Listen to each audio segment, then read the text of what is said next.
Hello everyone, আসসালামু আলাইকুম। আশা করছি দেশের যে প্রান্ত থেকেই যে যেখান থেকেই আমার ভিডিওটি দেখছো সবাই খুব ভালো আছো, সুস্থ আছো। আলহামদুলিল্লাহ, আমিও তোমাদের দয় অনেক ভালো আছি। বরাবরের মতো আমার চ্যানেল সামিরাস লাইফস্টাইল ব্লগ থেকে আমি সামিরা তোমাদের সবাইকে অনেক অনেক শুভেচ্ছা ও ভালোবাসা জানিয়ে ঢাকা থেকে আজ নতুন আরও একটি ভিডিও উপস্থাপন করছি। আশা করছি আজকের ভিডিওটা তোমাদের খুব ভালো লাগবে।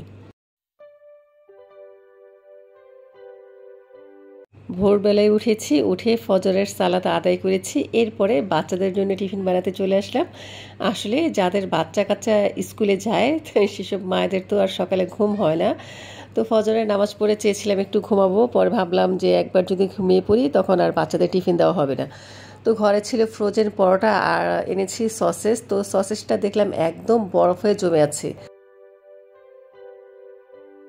তো খুব সহজে আমি জাস্ট 1 মিনিটের মধ্যে এই সম্পূর্ণ বরফগুলোকে ডিফ্রস্ট করে নিব। মাইক্রোওয়েভ থাকলে ঘরে কিন্তু খুবই সুবিধা হয়। একটার সাথে একটা লেগেছিল, তো দেখা যায় 1 মিনিটের মধ্যে কিন্তু সবগুলো সসেস আলাদা হয়ে যাবে।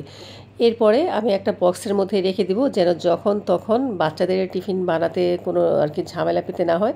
তো আমার প্রিয় বন্ধুরা, তোমরা অনেকেই জানো আমি অনেক দিন ধরেই ভিডিও দিচ্ছি না। আসলে কয়েকটা দিন ধরে শরীরটা ভীষণ খারাপ যাচ্ছে। নিশ্চয়ই তোমরা আমার কথা শুনে বুঝতে পেরেছো বা আমার গলার ভয় শুনে বোঝা যাচ্ছে যে এখনও কিন্তু আমার প্রচুর ঠান্ডা চলছে। দেখা যায় কথাও ঠিকমতো বলতে পারছি না। আবার শরীরটা এত দুর্বল লাগছে, কি বলবো, সারাক্ষণ শুধু শুয়ে বসে আছি। ঘরের তেমন কোনো কাজকর্ম করছি না, কারো ভিডিও দেখছি না, নিজেও ভিডিও বানাচ্ছি না। শরীরটা কেমন কেমন যেন লাগছে। আর ওয়েদারটাও চেঞ্জ হচ্ছে, সবারই ঠান্ডা কাশি লেগে আছে। আমার ঘরে তো আমার সাথে আমার মায়ের, তারপর আমার ভাগ্নির জামাই যে অস্ট্রেলিয়া থেকে আসছে ওরও জ্বর আসছে, ঠান্ডা লেগেছে। যাই হোক, ইনশাল্লাহ আশা করছি এখন থেকে হয়তোবা ভিডিও আবার দিতে পারবো। তোমরা সবাই আমার পরিবারের জন্য দোয়া করো, আমিও তোমাদের জন্য দোয়া করি। তো আমার বন্ধুরা, আমি জানি না কে কে এতক্ষণ ধরে আমার সাথে আছো বা ভিডিওটি দেখছো। তো প্রথমেই বলবো ভিডিওতে একটি লাইক দিয়ে এরপরে সম্পূর্ণ ভিডিওটি দেখা কন্টিনিউ করো প্লিজ। আজকে যারা আমার চ্যানেল নতুন ভিজিট করছো, তোমাদের কাছে যদি দেখতে দেখতে ভিডিওটির কোনো একটি অংশ ভালো লেগে যায়, সেই অংশটির জন্য হলেও চ্যানেলটিকে সাবস্ক্রাইব করে আমার সাথেই থেকে যেও। সাথে থাকা ছোট্ট বেল বাটনটি অল অন করে দিও, এতে করে আমি যখন কোনো নতুন ভিডিও আপলোড করব সবার আগে নোটিফিকেশান তোমার কাছে পৌঁছে যাবে। চাইলে কিন্তু তুমি তোমার সুযোগ মতন সময় করে দেখে নিতে পারবে। আর অলরেডি যারা যারা সাবস্ক্রাইব করে আমার সাথে আছো, তোমাদের জানাই মনের অন্তঃস্থল থেকে অনেক অনেক দোয়া, অনেক অনেক ভালোবাসা। দেখো, আমি কিন্তু বাচ্চাদের জন্য টিফিন তৈরি করে নিয়েছি। ওদের জাস্ট ফ্রোজেন পরোটা ভেজে সাথে দিয়েছি দুজনের জন্য 2টা সসেস আর টমেটো সস দিয়ে মেখে জাস্ট রোল করে পেঁচিয়ে দিয়েছি। তবে এই সিম্পল খাবারটাই আমার 2 মেয়ে খেতে ভীষণ পছন্দ করে। দেখা যায় অন্যান্য খাবার দিলে তেমন একটা খেতে চায় না, টিফিন বক্সে করে আবার নিয়ে আসে। আর যদি এভাবে রোল করে দেই, পরোটার সাথে সসেস দিয়ে দিই, তো মাশাআল্লাহ দুটো বাচ্চাই খেয়ে নেয়। আর সাথে দিয়ে দিলাম কলা। একটা কলাকে আমি হাফ করে দিয়েছি, আসলে বড় সাইজের কলা, একটা যদি দেই তাহলে খাবে না, আর অর্ধেক করে দিয়েছি, এখন ঠিকই খাবে। সকালবেলা দেখা যায় 2 মেয়েই না খেয়ে চলে যায়, কিচ্ছু খেতে চায় না ভোরবেলা। তো এই কারণে কিন্তু আমি ওদের জন্য ছাতু এনে রাখি। এটা হচ্ছে জবের ছাতু, খেতে চায় না, তারপরে জোর করে খাইয়ে দিই। তো দেখা যায় আমরা কিন্তু জানি ছাতু শরীরের জন্য খুবই ভালো, অন্তত 2-3 ঘন্টা পর্যন্ত পেটটা ভরা রাখে। এছাড়াও গরমের জন্য তো খুবই আর কি ছাতুর শরবত উপকারী। তো এই যে এখানে আমি 2 চামচ পরিমাণ ছাতু নিয়েছি হাফ গ্লাস পানিতে, আর 1 চামচ চিনি দিয়ে গুলিয়ে নিয়েছি। তো ছাতু দেখে তো আমার ছোট কন্যা মহা কান্নাকাটি শুরু করে দিয়েছে, সেটা আর তোমাদের দেখালামই না। তো বড় মেয়েকে ছাতু খাওয়ার দায়িত্ব দিয়েছি আমি, আর ছোটোটাকে দায়িত্ব দিয়েছি ওর বাবা, কারণ ওর বাবার কাছে তাসনিম আবার একদম সোজা মতো আর কি খাওয়া দাওয়া করে, আমার কাছে তেমন একটা খেতে চায় না, খেতে দিলে কান্নাকাটি করে। যাই হোক, তাসনিমকে ওর বাবা খাইয়ে দিল ছাতু। আর এই যে এখন বই খাতা গুছিয়ে নিচ্ছে, টিফিনটাও দিয়ে দিলাম। তো টিফিন দিয়ে ও বাচ্চারা তো একজন স্কুলে চলে গেল, একজন মাদ্রাসায় চলে গেল। এরপরে আমি নাস্তা করেছি, আমার বড় নাস্তা করেছে, ঘরের টুকিটাকি কাজকর্ম গুছিয়ে নিয়েছি। তারপরে এই যে দুপুরে রান্না বাড়া করতে চলে আসলাম। আজকে আজকে তেমন কোনো কিছুই রান্না করব না, শুধু ভাত আর তরকারি রান্না করব। তো ফ্রিজে রুই মাছ ছিল, রুই মাছ ভুনা করব। ফ্রিজে গতকালকের ডাল আছে, ভাজি আছে, ভর্তা আছে, এই কারণে আজকে আর কি রান্না বান্নার ঝামেলা করলাম না। রান্না হয়ে গেছে আমার রুই মাছের ভুনা, হালকা একটু ঝোল ঝোলে রেখেছি আর সাথে একটুখানি জিরা টালা দিয়ে দিয়েছি। তরকারিটা খেতে কিন্তু মাশাআল্লাহ খুবই মজা হয়েছে। আর বিকেলের দিকে আমাদের সুরেক বানিয়ে নিয়ে আসছি। তো এই সুরেকটা কিন্তু বেশ ভালোই বড় সাইজের। সুরেক বানাতে যে একটা কাহিনী হয়েছে তোমাদের বলি। প্রায় 10 থেকে 12 দিন আগে আমার বর মালয়েশিয়ান যে ওক কাঠগুলো হয় না, সেই কাঠের একটা আর কি সুরেক নিয়ে আসছি। তো সেই র্যাকটা ছিল 5 তাকের আর ছোট সাইজ। যখন বাসায় আনে ওটা দেখে তো আমার মেজাজটাই খারাপ হয়ে গিয়েছিল, কারণ 5টা তাক খুবই ছোট, এক একটা তাকে দেখা যায় 3 জোড়া করে জুতা আর কি ধরছে। তো 3 জোড়া যদি জুতা ধরে, আমার একারেই দেখা যায় 10-12 জোড়া জুতা, তো সেই জুতাগুলো কোথায় রাখি? আমার বরকে আমি তাকে দেখালাম যে দেখো এখানে তো আমার জুতা রাখার এই জায়গার পর আর কোনো তেমন জায়গা থাকে না, তাহলে তোমাদের জুতাগুলো কোথায় রাখবো? এরপর অনেক বলার পরে আর কি সুরেকটা সে আরও 500 টাকা ড্যামারেজ দিয়ে ফেরত দিয়েছে। আর এরপরে ফাইনালি আজকে 12-13 দিন পরে এই যে আমার নতুন কাঠের সুরেকটা নিয়ে আসছি। এটা বেশ ভালোই, এক একটা সাইডে প্রায় 4 জোড়া করে জুতা ধরেছে আর অনেকগুলো কিন্তু তাক। 2টা সাইড করেছি। এক সাইডে তো আমার ছোট কন্যা আগে থাকতে জুতা রেখে দিয়েছিল, সে বলছে এই সাইডটাতে আমি জুতা রাখবো, তোমরা কেউ জুতা রাখবে না। আমি বললাম ঠিক আছে তুমি রাখো, আমরা রাখবো না, কারণ এই সাইডটাতেই প্রচুর জুতা রাখার জায়গা আছে। আর এই প্রথমবার আমার ঘরে কোনো কাঠের ফার্নিচার যেটা কিনা জায়গা রয়েছে অনেকটাই, কারণ দেখা যায় প্রতিটা জিনিসেই প্রচুর চাপাচাপি করে বসাতে হয়েছে ঘরের মধ্যে, কোনো জায়গা নেই। কিন্তু এই জুতা র্যাকের মধ্যে দেখা যায় এখনও আরও অনেক জুতা আসবে। ইনশাল্লাহ আগামীতে জুতা দিয়ে র্যাকটা পুরা পরিপূর্ণ করে ফেলবো। আর জুতা আসলে বেশি কিনেও লাভ নেই, দেখা যায় কয়েকদিন পরে টেম্পারেচার চলে যায়। এই কারণে ওইসব কথা চিন্তা করে কিন্তু আমি শু র্যাকটার মধ্যে এই ডিজাইনটা দিয়েছি, একটু ফাঁকা ফাঁকা ডিজাইন, এতে করে আলো বাতাস ঢুকবে আর জুতাগুলো কিন্তু নষ্ট হবে না। আমার ঘরে প্রচুর জুতা স্যান্ডেল দেখা যায় অ্যাপেক্স থেকে কেনা, আমার বরের জন্য আমার জন্য এক একটা 4000 4500 করে জুতা টেম্পারেচার চলে গেছে।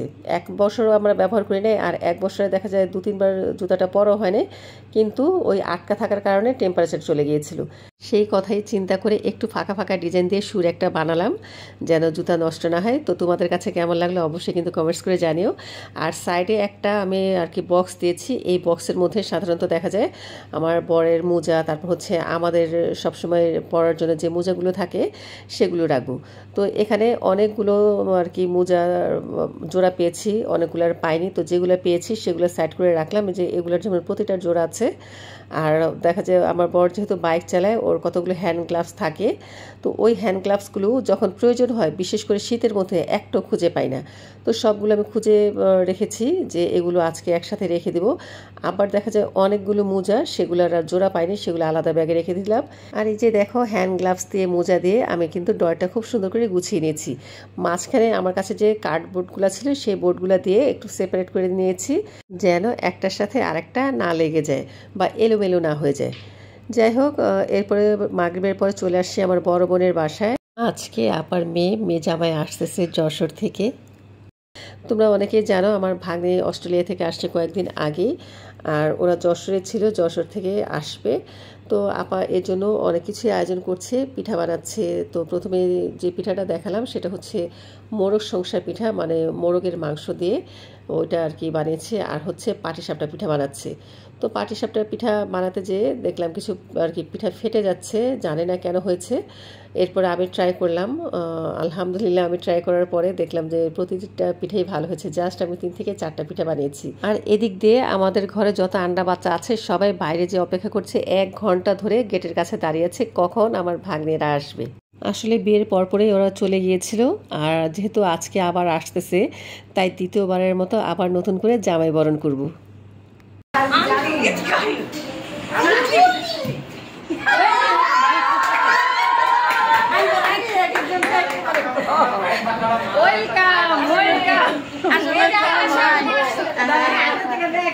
খবর নাই কিন্তু গেট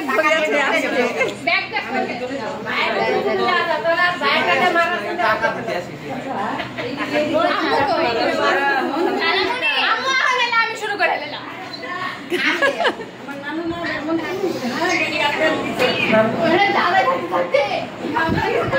এক ঘন্টা ধরে খারাই রয়েছে খালি সব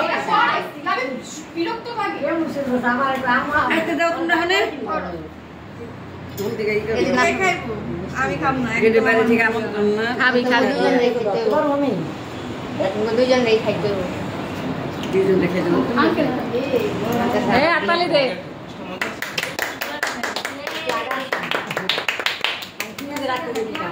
পানি দাও না পানি খাইতো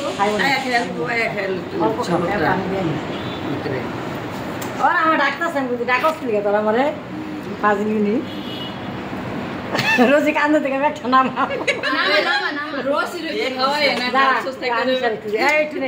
এটা কম মিষ্টি দিবে দিবে তোরেও দিবে দাঁড়া আরে জুই কনগ্রেটস আমি তো আসলে যশোরতে ওয়েট করতেছি তোর কনগ্রেটস এবার somebody hold this আমি খাওয়াই দাঁড়া আমিও খাবো ওই ভাই তোরা ঘরে ঢুকা আগে আমি খাওয়াই ওয়েট আমি ঢুকাই দাও আরে আমি শাস্তি নাও you are going to play authentic এ তো না ওটা খাইতে দে আমি এই কথাটা বলার দেখি দাঁড়া দাঁড়া আমি পয়সা হ্যাঁ হ্যাঁ রানও খাওয়াই দিবে আমি করতেছি দাঁড়াও আমি করতেছি গরমে তো দ্বিতীয়বার জামাই বরণ কেমন লাগতেছে দেখা যায় এত ডিশ এটা আইসিং সুগার কইছে এটা লবণ না খাও না রোমিও সুজানা তুই কর না না তোর না ভাইয়া না ছাড়া দাও ভাইয়া বুঝে আচ্ছা তো চিড়াই দাও চিড়াই দাও আরে খাওয়া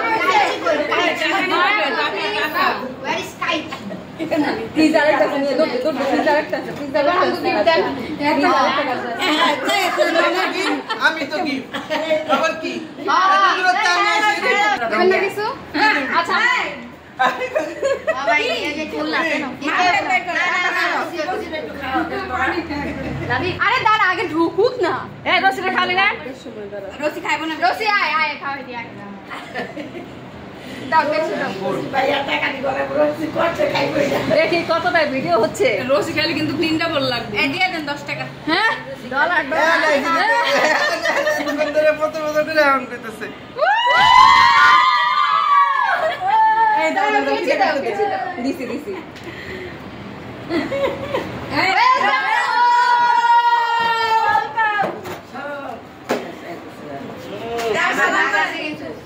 অনেক কষ্ট করতে হলো রসি অনেক কষ্ট এই কাজ করা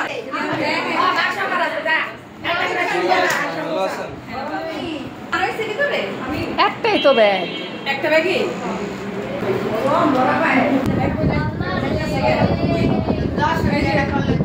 দ্বিতীয়বারের মতো রোমিওকে আমরা আবার সবাই বরণ করে নিলাম। রোমিওর শালাশালিরা সবাই গেট ধরেছে, গেট ধরার টাকাও দিয়েছে। তো সবাই তো মহা খুশি, মানে বাচ্চারা অনেক খুশি। আর সত্যি কথা রোমিও অনেক খুশি হয়েছে। আসলে শালাশালিদের এই আনন্দই তো অনেক মজা, তাই না? তো আর রোমিও কী কী এনেছে চলো তোমাদের দেখাই। এনেছে এখানে মালাই চপ, সাথে এনেছে 2 আইটেমের ছানার মিষ্টি, আর এটার মধ্যে আছে নরেল গুড়ের আর কি সন্দেশ। এই সন্দেশটা খেতে খুব ভালো লাগে, তবে আমাদের ঘরের সবাই মালাই চপটাই খুব পছন্দ করে। আর তোমাদের দেখানোর জন্য জাস্ট আমি একটু ভিডিও করে নিলাম। আমার দুলাভাই মালাই চপ এনেছে, মিষ্টি এনেছে জামাইকে বরণ করার জন্য। আর আপাতত আর কি ঘরে পিঠা, তারপর হচ্ছে সেমাই, শরবত এগুলো রান্না করেছে। তো আজকের মতো ভিডিওটা এ পর্যন্তই। কেমন লাগলো অবশ্যই কমেন্টস করে জানিয়ে সবাই ভালো থেকো। আল্লাহ হাফিজ, আসসালামু আলাইকুম।